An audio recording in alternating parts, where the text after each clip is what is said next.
D'abord, j'aimerais votre réaction à ce sondage dont certaines questions semblent quand même assez à charge contre Israël. Oui, vous avez effectivement le ton, je dirais, des questions est assez orienté, mais je pense qu'il faut, voilà, c'est le côté fort, mais je pense que ça ne change pas à l'aspect très important de ce sondage. J'ai été à titre personnel surpris par ces chiffres sur la reconnaissance, notamment auprès des électeurs républicains. Ça montre qu'aujourd'hui, le soutien à la reconnaissance de la Palestine n'est pas cantonné uniquement à la gauche du Parti démocrate ou même au Parti démocrate, c'est quelque chose d'assez général. Lorsque vous avez 40% des républicains qui s'estiment favorables à la reconnaissance de l'État de Palestine, c'est quelque chose, c'est un fait politique notable et c'est sans doute un fait qui n'a pas échappé au président américain Donald Trump. Alors, si l'avis des Américains semble mitigé, Donald Trump, lui, est bien ferme quant à son opinion de Benjamin Netanyahou. Il l'a qualifié aujourd'hui de héros de guerre.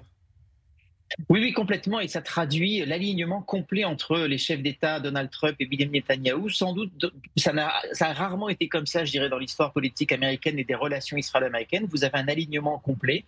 Alors, on ne peut pas parler nécessairement d'amitié, mais c'est vrai que vous avez un soutien complet de la part du président américain à Benjamin Netanyahou. Et puis aussi, récemment, il a aussi clairement donné totalement carte blanche à Benjamin Netanyahou, notamment sur l'offensive sur la ville de Gaza.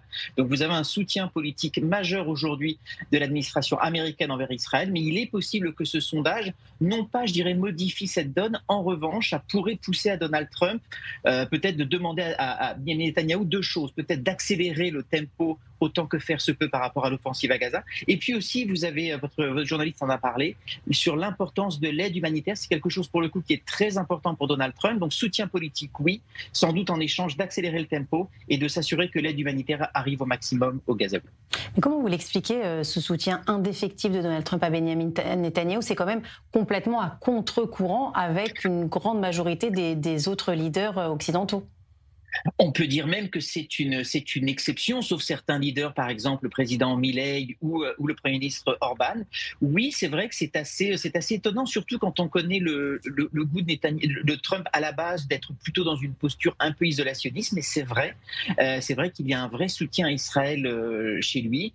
Il estime aussi, alors il y a peut-être une dimension un peu personnelle là-dessus, et j'en parle parce que Trump en a parlé récemment. Il estime aussi que Benjamin Netanyahou subit une espèce de chasse aux sorcières judiciaire de la même façon que lui en a subi aux États-Unis. Il compare les deux situations assez souvent. Donc il y a sans doute une solidarité là-dessus. Et puis vous avez, alors il faut aussi pas oublier un fait politique, au sein de sa base, notamment chez les chrétiens évangéliques, il y a un soutien qui demeure fort à Israël. Et puis dernier point, je pense que même ces chiffres-là ne traduisent pas une désaffection des républicains, notamment envers Israël. En revanche, ce soutien à Israël n'est pas nécessairement incompatible avec le soutien à un État de Palestine. Ce qui est sûr, c'est que ces chiffres peuvent influencer un petit peu Donald Trump, pas sur le fond, on en a parlé. En revanche, peut-être sur le tempo, mais c'est vrai que le soutien de Trump à Netanyahou est extrêmement fort. Oui, et puis quelques heures à peine après ces déclarations, Marco Rubio a d'ailleurs annoncé de nouvelles sanctions contre les magistrats de la CPI, ce qui est encore une marque de soutien à Israël. Complètement. Et là encore, ça traduit, je dirais, une même défiance entre Trump et Netanyahou envers la justice en général, en particulier la justice internationale. C'est vrai qu'il n'a pas été temps de voir juste avec Israël assez souvent. On sait que les États-Unis ne font pas partie de la Cour de justice internationale, que Donald Trump, globalement, se méfie de tout ce qui est institution multilatérale, pas uniquement la Cour de justice internationale, mais aussi l'ONU, mais aussi l'Organisation mondiale de la santé, pardon. Donc ça fait aussi partie de l'aspect, je dirais, assez de défiance que Trump a envers ce type d'organisation. Il se trouve en plus que, sur le fond, il estime que ces organisations sont injustes avec Israël sur le plan judiciaire. Donc ça explique aussi ce soutien assez marqué, qui s'inscrit vraiment dans le soutien total aujourd'hui de l'administration américaine envers Israël, sur un plan judiciaire, sur un plan politique, diplomatique et militaire. Donc il y a vraiment un soutien complet aujourd'hui du gouvernement américain envers le gouvernement israélien. Mais concrètement, quelles conséquences suite à ces sanctions pour ces magistrats?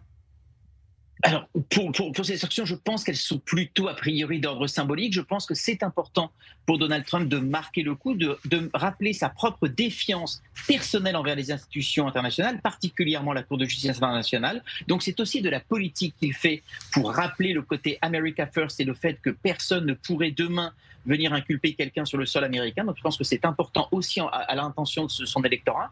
Et puis ça, c'est aussi un signal envoyé à Netanyahou en disant voilà, je suis avec toi jusqu'au bout, je te donne carte blanche. Ça lui donne aussi peut-être une espèce de petit levier d'action, levier de pression vers Netanyahou. Si demain Donald Trump entend, je dirais, dire à Netanyahou d'accélérer le rythme et aussi d'accélérer la livraison d'aide humanitaire, il montre avec tous ses gestes, et on peut revenir aussi à l'Iran avant cela, qu'il a la légitimité et donc personne ne pourra accuser demain Donald Trump d'être anti-Israël. Donc je pense que ça fait aussi partie de toute la panoplie qui lui permet aujourd'hui de se présenter comme le meilleur ami d'Israël et donc un meilleur ami. Il a aussi la légitimité pour imposer certaines choses à Israël lorsque le besoin s'en fera sentir.